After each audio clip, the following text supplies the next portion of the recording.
On January 3, 2020, at 1 a.m., a convoy left Baghdad International Airport. Inside one of the vehicles was General Qasem Soleimani, widely regarded as the second most powerful figure in Iran, after the supreme leader himself. Less than 10 minutes later, a U.S. drone launched a missile strike. The convoy was obliterated.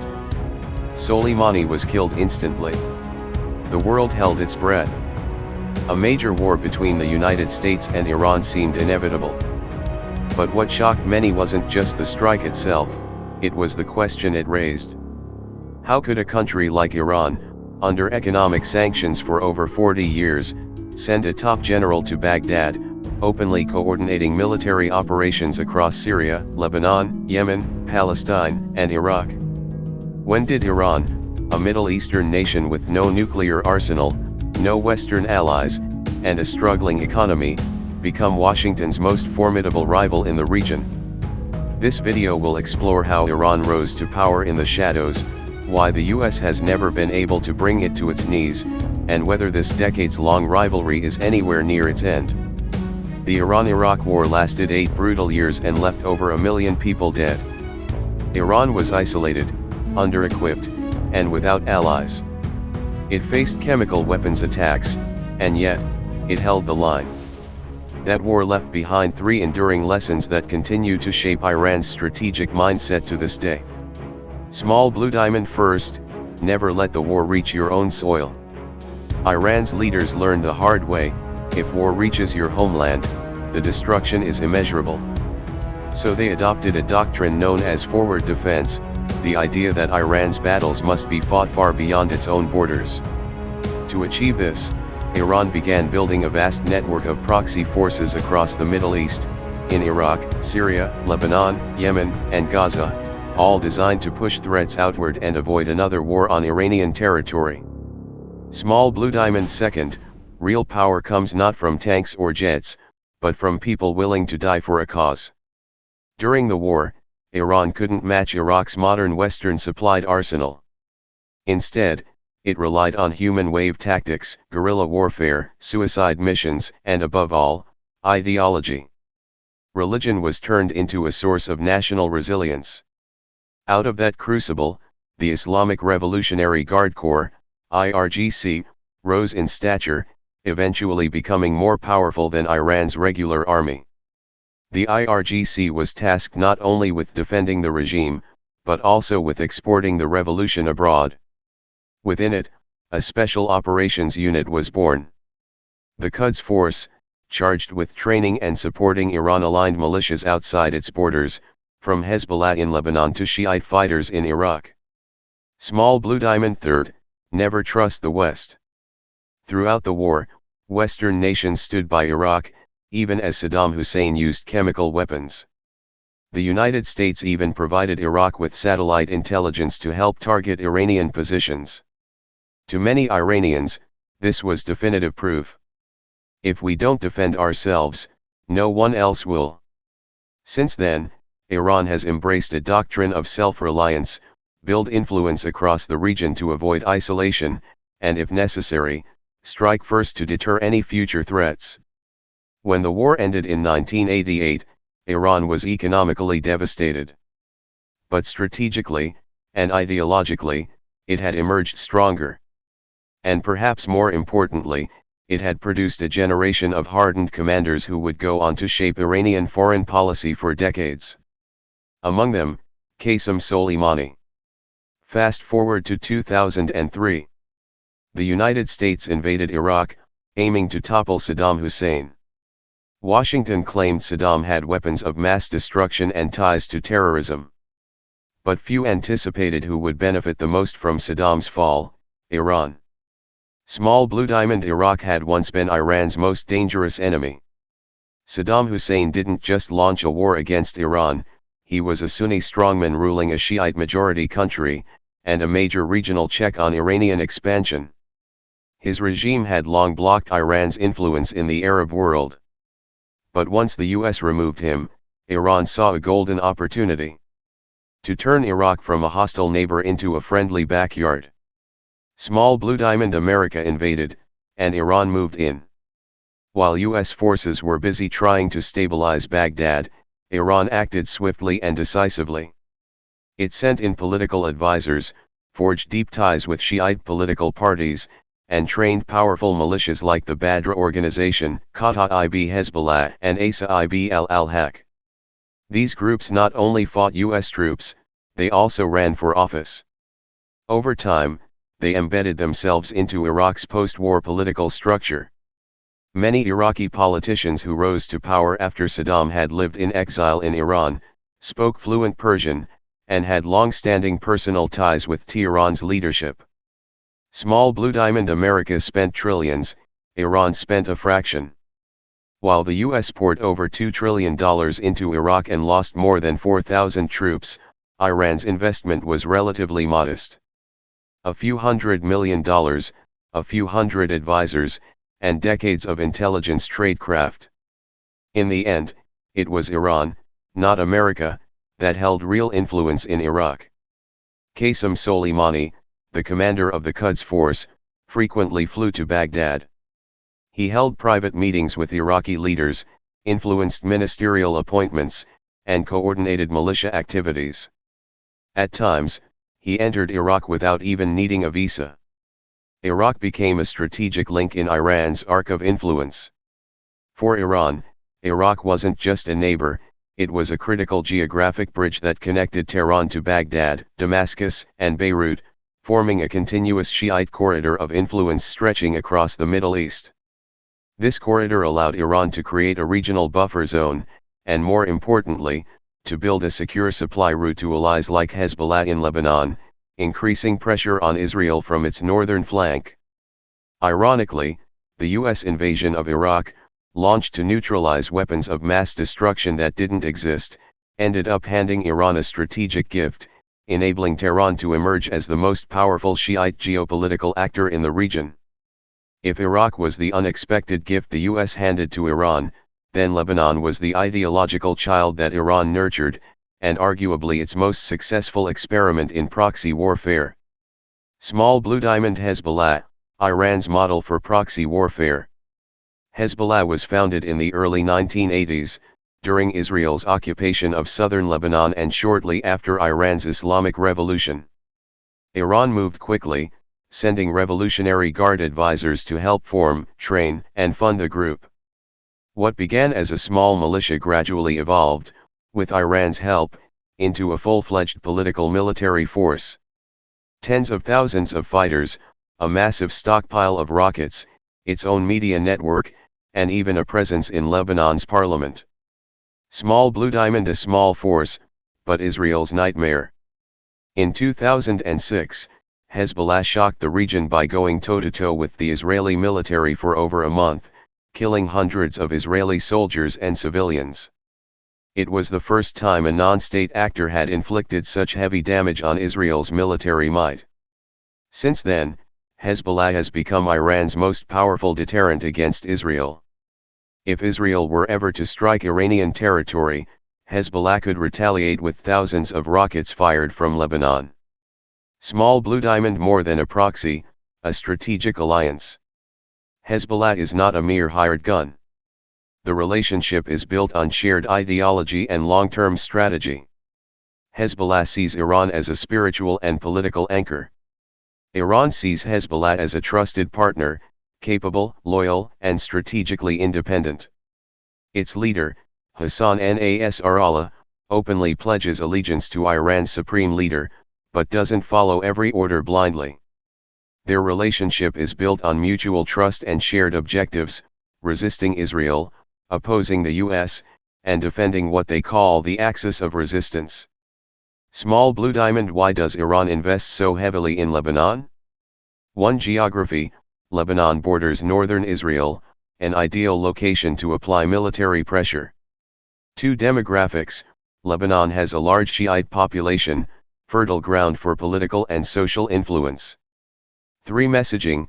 Through Hezbollah, Iran sends a clear message. We can strike our enemies at a distance, anytime we choose.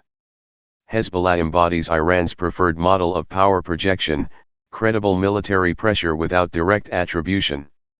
If missiles rain down on Israel, Iran can claim plausible deniability, that wasn't us, that was a Lebanese organization acting on its own.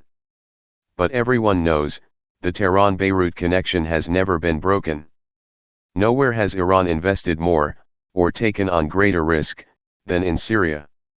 No conflict since the Islamic Revolution has posed a greater geopolitical test for Tehran than the Syrian civil war. To Iran, this wasn't just about defending an ally. It was about preserving the entire foundation of its Middle Eastern influence stretching to the Mediterranean. Small blue diamond Assad nearly fell, and Iran rushed in. In 2011, the Arab Spring reached Syria. Protests erupted. Government crackdowns followed. Then came full-scale war. President Bashar al-Assad, one of Iran's closest allies, was on the brink of collapse. Many observers thought Iran would back off, quietly distance itself from a regime facing international condemnation. Instead, Iran did the opposite, it doubled down. Within a few years, Iran had sent thousands of military advisors, along with weapons, cash, and foreign fighters, mostly Shiite militias from Iraq, Afghanistan, and Lebanon. Later, Iran even persuaded Russia to intervene, launching a new and brutal phase of the war. Why did Iran take such a huge risk in Syria? There were three strategic reasons. 1. Syria was a vital link in Iran's axis of resistance. If Assad fell, the chain connecting Iran rightward arrow Iraq rightward arrow Syria rightward arrow Lebanon rightward arrow Hezbollah would collapse. Iran could not allow that to happen. 2. Assad was Iran's last remaining Arab ally. Most Gulf Arab states were aligned with the US. Egypt had grown ambiguous. Syria was the only Arab country that refused to bow to Washington, and for Tehran, that made Assad indispensable. 3. Lessons from Libya and Iraq. Iran understood this clearly. If Western powers and local rebels could topple leaders like Gaddafi or Saddam Hussein, then Iran itself could be next. Small blue diamond pragmatic intervention with revolutionary style. Iran didn't flood Syria with regular troops. Instead, it deployed proxy forces, Hezbollah fighters from Lebanon, Shiite militias from Iraq like Harakat al-Nujaba, and even Afghan Hazara fighters, all trained and directed by the Quds Force. General Qasem Soleimani personally commanded many of these efforts, appearing on front lines, coordinating with Syrian and Russian forces. One Syrian military commander famously said, "Without the Iranians, Damascus would have fallen." Small blue diamond. What did Iran gain in return? Deep influence over Syria's military and security apparatus. The right to build military bases near Israel's northern border. A logistics corridor to supply Hezbollah and other proxies. In the long term, Syria became a strategic launchpad for Iran's pressure campaign against Israel, allowing Tehran to expand its buffer zone and threaten Israel from close range. Small blue diamond. But the risks were high. Iran's deep involvement in Syria came at a cost. Many senior Iranian officers were killed in action. Israeli airstrikes repeatedly targeted Iran-linked facilities. Domestic frustration grew. Why is Iranian money being spent on a war in Syria? Still, Tehran's leadership believed, if Syria falls, Iran's entire regional strategy collapses with it. In Syria, Iran didn't just fight with bullets and cash, it fought with the belief that losing this battlefield would leave Iran strategically encircled. If Syria was where Iran bled to keep an ally, then Yemen was the opposite, a place where Iran gained leverage cheaply, putting direct pressure on its Sunni rival, Saudi Arabia. Small blue diamond. Yemen and the rise of the Houthis. Yemen is the poorest country in the Arab world, long divided between north and south, between the central government and a patchwork of tribal and armed groups. In 2014, the Houthi movement, part of the Zaidi sect of Shiite Islam, launched a major uprising. They seized the capital Sana'a and forced the Saudi-backed president into exile.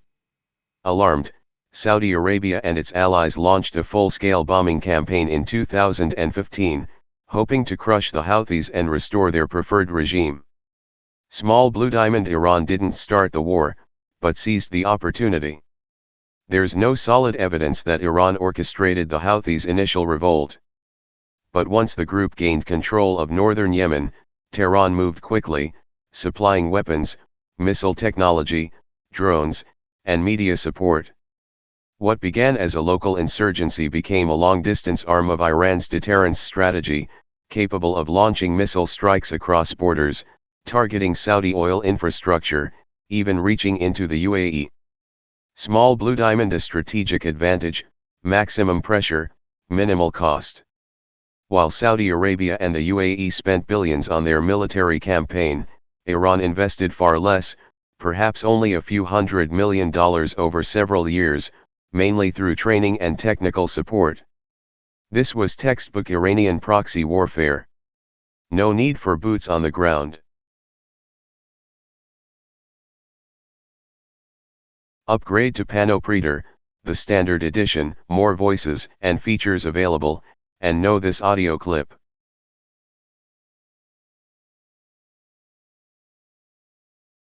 No need for flags. Just local fighters, ideological commitment, and well-timed backing. Small blue diamond: the impact extended far beyond Yemen's borders. The war in Yemen allowed Iran to undermine Saudi Arabia's regional credibility, especially as airstrikes caused large numbers of civilian casualties. Break the geographic chokehold it faced between Saudi Arabia to the west and U.S. military bases in the Gulf. Open a southern front to divide the attention and resources of its enemies, complementing its efforts in Syria and Lebanon. While the Houthis are not Iranian puppets, they've become a constant southern threat, a dagger at the waist of Saudi Arabia, forcing Riyadh to remain on edge. Small blue diamond: but the partnership has limits. The Houthis are a nationalist Yemeni movement, and don't take direct orders from Tehran. Iran's involvement has damaged its image globally, fueling further isolation and sanctions. Tehran has limited capacity to escalate or expand its role, as Yemen remains deeply fractured and without a clear path to peace. Yemen is proof of Iran's modern warfare playbook. No invasions. No occupation. Just influence, delivered at the right place, at the right time. Iran didn't create Hamas, but it saw the opportunity. Hamas was founded in 1987 as the Islamic offshoot of the Palestinian resistance movement, drawing inspiration from the Muslim Brotherhood. In its early years, Hamas received support mainly from Arab states like Qatar and Egypt. But when Hamas rejected peace accords like Oslo and embraced armed resistance, Iran stepped in. Despite deep sectarian differences, Hamas is Sunni, Iran is Shiite. Tehran was willing to provide weapons, funding, and training, especially to Hamas' military wing, the Qasem brigades. Small blue diamond: Palestinian Islamic Jihad, PIJ, a more ideologically aligned partner. Unlike Hamas, PIJ is smaller, more radical, and ideologically closer to Iran's revolutionary vision. Its founder, Fathi Sheikh, openly admired Ayatollah Khomeini and considered Iran's Islamic Revolution a model for Palestinian liberation. For Iran, PIJ was the perfect partner, loyal, non-political, fully committed to armed resistance, and entirely dependent on Tehran. Small blue diamond: when strategic interest overrides sectarian boundaries. Many assume Iran only works with fellow Shiites. But the cases of Hamas and PIJ show that Tehran is willing to back radical Sunni groups, as long as they oppose Israel and the West. For Iran, the Palestinian cause is not just about religion. It's also a vehicle to position itself as a champion of justice in the Muslim world. This role became even more important as Arab states like the UAE, Bahrain, and Morocco began normalizing ties with Israel. Iran wanted to send a clear message. We are the last ones still resisting. Small blue diamond: but the relationship hasn't always been smooth. In 2011, when Syria's civil war broke out, Hamas sided with the rebels against Assad, a close ally of Iran. This was a major blow to Tehran. Relations between the two cooled for years. But after the Muslim Brotherhood-led government in Egypt was toppled, and Arab funding for Hamas dried up, the group turned back to Iran, especially its military wing. Tehran didn't demand blind loyalty, but it maintained its position as Hamas' most consistent backer in every major conflict with Israel, from 2014 to more recent rounds of fighting. Small Blue Diamond: a single strategy, multiple outcomes.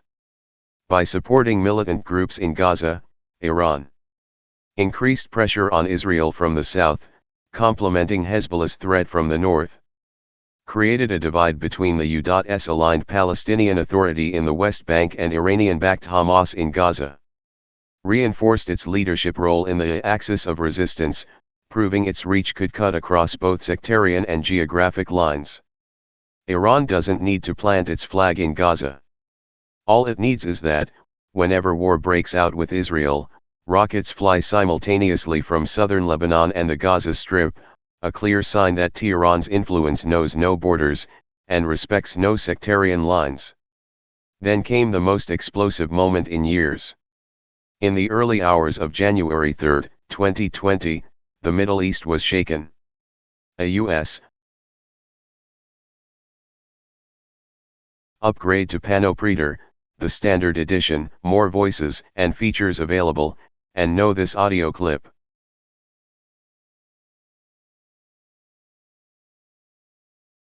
Drone strike hit a convoy leaving Baghdad International Airport. Inside was General Qasem Soleimani, commander of the Quds Force, the arm of Iran's Revolutionary Guard tasked with expanding Iranian influence across the region. Also killed was Abu Mahdi al-Muhandis, the leader of an Iraqi Shiite militia and a longtime ally of Soleimani. The assassination was ordered and publicly announced by U.S. President Donald Trump. This wasn't just a military strike, it was a clear political message. The United States is willing to eliminate Iran's second most powerful man, and accept the consequences. Small Blue Diamond: who was Soleimani, and why did the US see him as such a threat? Qasem Soleimani was far more than a military commander. He was the chief architect of Iran's entire proxy network across the Middle East over the past 2 decades. Lebanon, Syria, Iraq, Yemen, Gaza, wherever Iran had allies, Soleimani had been there first. He rarely appeared in public or gave interviews. But inside military and diplomatic circles, he was known simply as the most dangerous man in the Middle East. Why did the US kill Soleimani?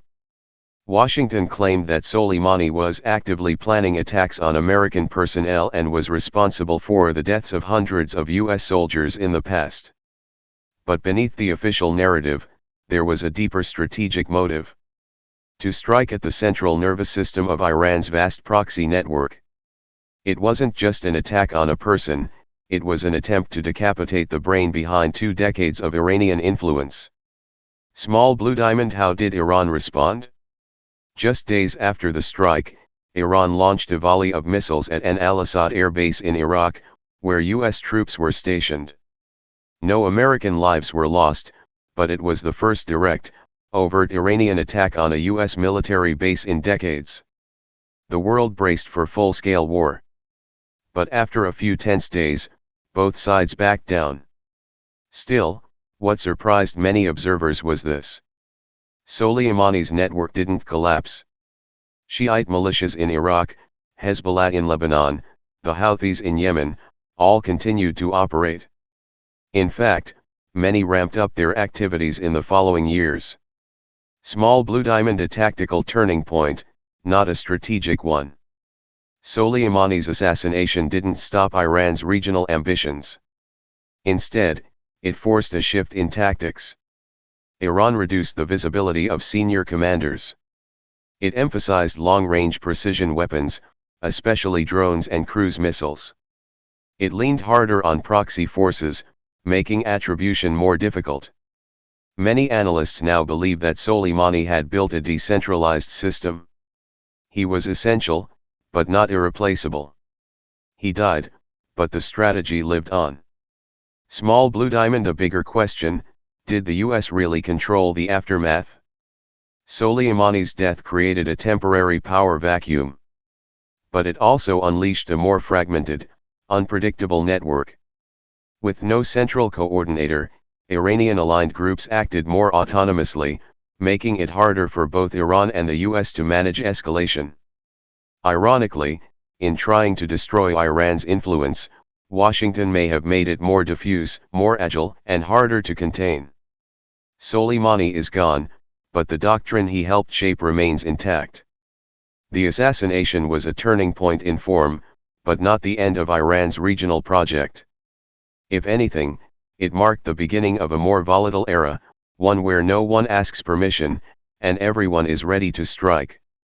For 3 decades, Iran's core strategy was simple. Avoid direct confrontation with superpowers. Instead, use proxy warfare to expand influence and apply pressure from a distance. But by 2025, that model was breaking down, piece by piece. Small Blue Diamond Syria collapses, the corridor is cut off.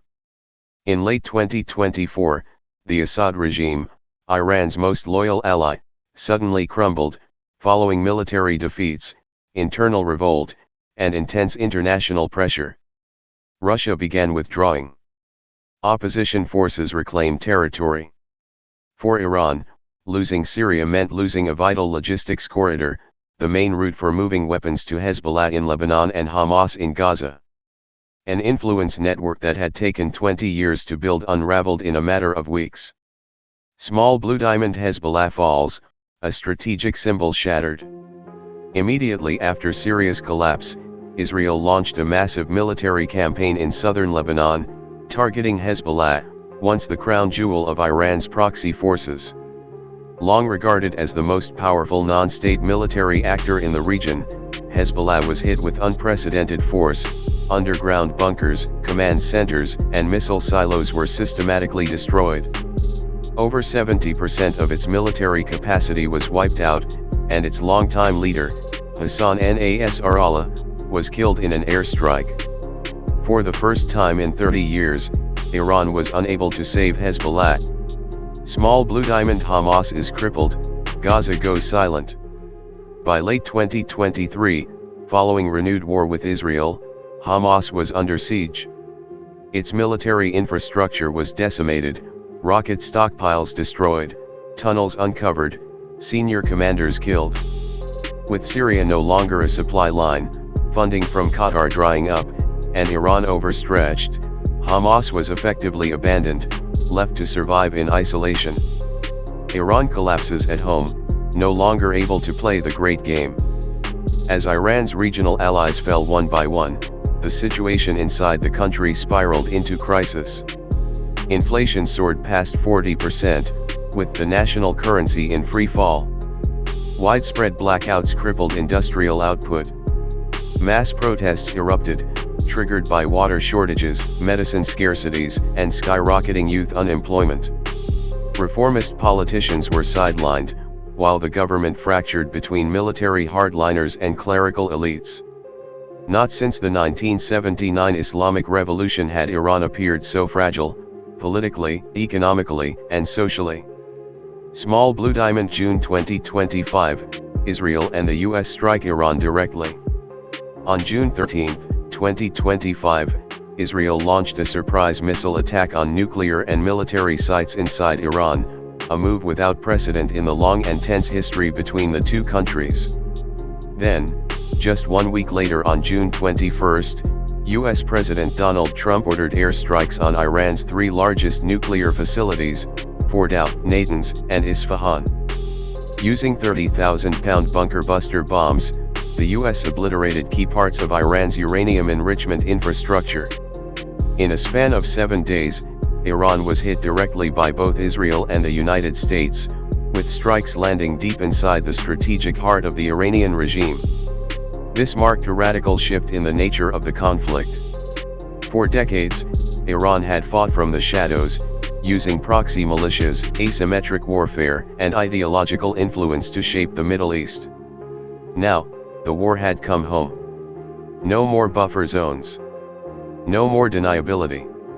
Iran was facing superpowers, directly, while running on empty. For more than 40 years, Iran held a unique position in world politics. Too weak to become a superpower, but too stubborn to be crushed. From pariah state to regional powerhouse, Iran had forced the world to pay attention. But by June 2025, that carefully constructed balance had been shattered.